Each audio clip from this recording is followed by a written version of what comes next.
Ayan, umabot na po tayo sa 500,000 coins. Coins siya ha, kasi iba yung diamonds. Ang coins ang wini-withdraw natin.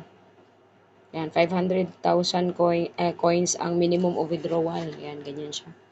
Pag umabot ka na ng 500, ano, ililink mo, ang nakalagay rito is, ang coins mo is i-withdraw mo siya. Click mo, withdraw.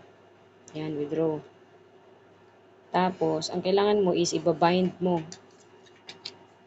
Ibabind mo yung, ayan, may payment method. Ibabind ito, i-fill upan mo yan.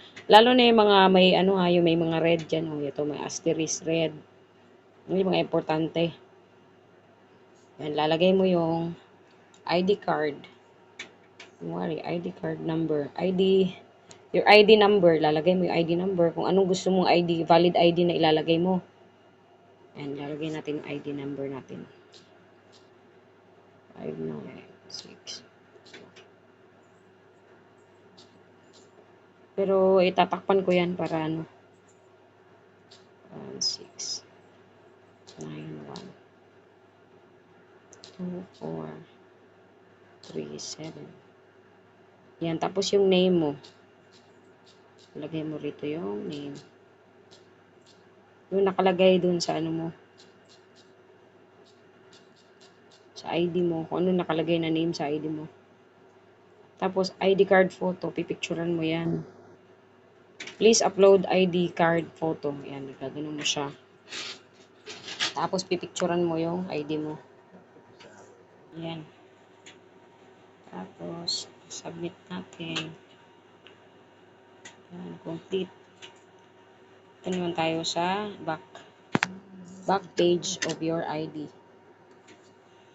Yan, back page of your ID. Then, completed. Ayan, tapos, ang payment method mo is GCash. Ang lalagay mo rito, hindi mo siya lalagyan ng, ano ha, 63, ganun. Diretso na, 09, ganun.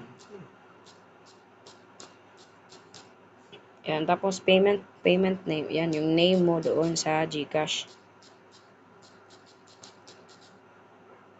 Tapos, yung phone number mo. Ang phone number mo is lalagyan mo siya ng 63.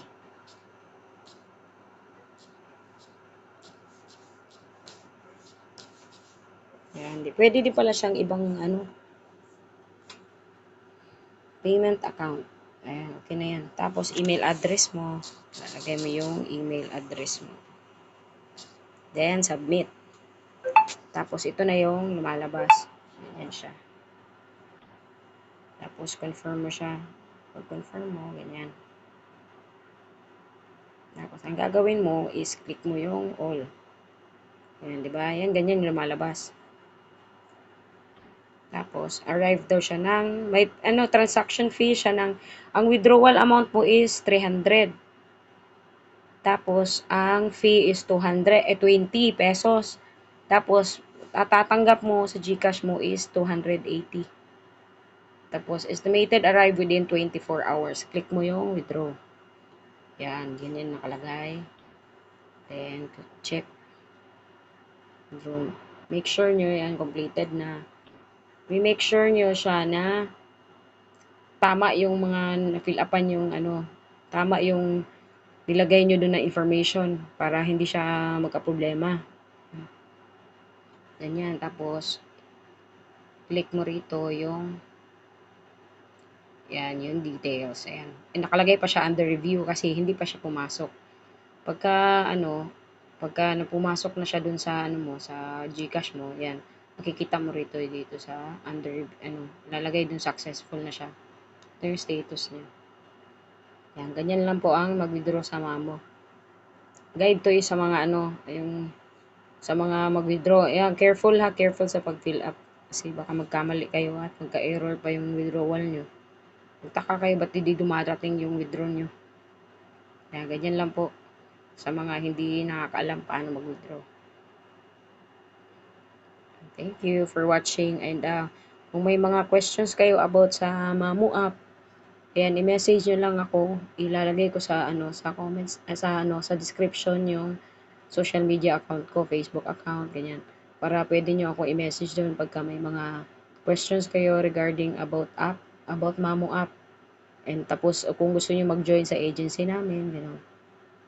Tuturuan ko kayo at guide ko kayo paano ang kalakaran sa apps na 'to. Paano makasahod at anong gagawin.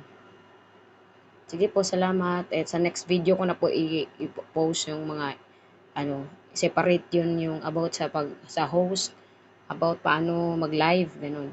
Nag-upload po ako separate video. Thank you. Thanks for watching.